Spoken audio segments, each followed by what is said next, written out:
शारदीय नवरात्रि का पावन पर्व चल रहा है और इस दौरान भक्त पूरे निष्ठा के साथ माता रानी के व्रत रखते हैं।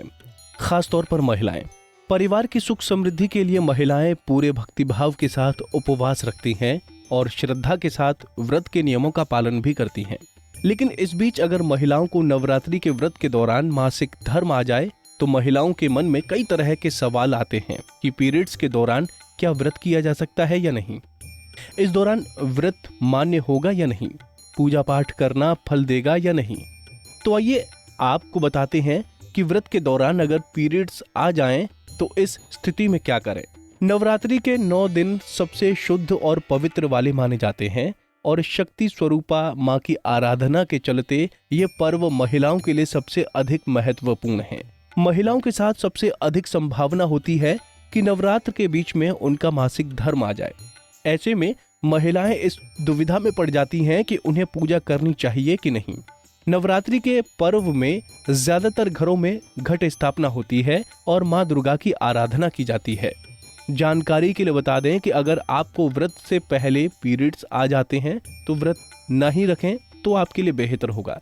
लेकिन अगर व्रत के दौरान आपको पीरियड्स आ जाते हैं तो व्रत भंग करने की कोई जरूरत नहीं है। मासिक धर्म के समय महिलाओं को पूजा पाठ मंदिर जाने से मना किया जाता है, लेकिन ज्योतिष शास्त्र में बताया गया है कि आप माता की चौकी से दूरी बनाकर सभी नियमों का पालन कर व्रत रख सकती हैं। पूजा पाठ से दूरी बनाकर अन्य नियमों का ठीक वैसे ही पालन करें जैसे कि सामान्य दिनों में करती हैं। इससे भी आपको व्रत का उतना ही फल मिलेगा।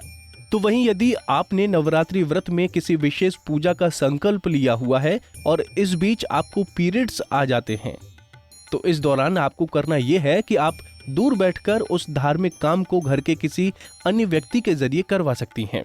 इसके अलावा एक और जरूरी बात कि कई महिलाएं हमेशा इस बात को लेकर कंफ्यूजन में रहती हैं कि अगर नवरात्रि व्रत के दौरान उन्हें मासिक धर्म आ जाए तो क्या वो पाठ कर सकती हैं। बता दें कि पीरियड्स के दौरान किसी धार्मिक पुस्तक को छूना वर्जित माना जाता है। ऐसे में व्रत करने के साथ आप दुर्गा सप्तशती का पाठ मन ही मन कर सकती हैं। अगर आपको ये पाठ याद नहीं है तो आप अपने मोबाइल में इंटरनेट के माध्यम से दुर्गा सप्तशती का पाठ सुन सकती हैं। इससे भी पाठ का पूरा फायदा मिलता है। लेकिन ध्यान रखें कि ये पाठ आपको स्नान के बाद स्वच्छ वस्त्र धारण करके ही करना चाहिए। तो दोस्तों, पूरी मन और श्रद्धा से पीरियड्स के दिनों में आप भी इन नियमों का पालन कर व्रत रख सकती हैं। कुंडली टीवी डेस्क से तानिया की रिपोर्ट। इसी तरह की और भी जानकारी लेने के लिए हमारे चैनल को सब्सक्राइब करें और नई वीडियो की नोटिफिकेशन के लिए बेल आइकॉन दबाएं। अगर आप ये वीडियो फेसबुक पर देख रहे हैं तो वीडियो को लाइक और शेयर करें। साथ ही अपनी राय कमेंट बॉक्स में जरूर बताएं। धन्यवाद।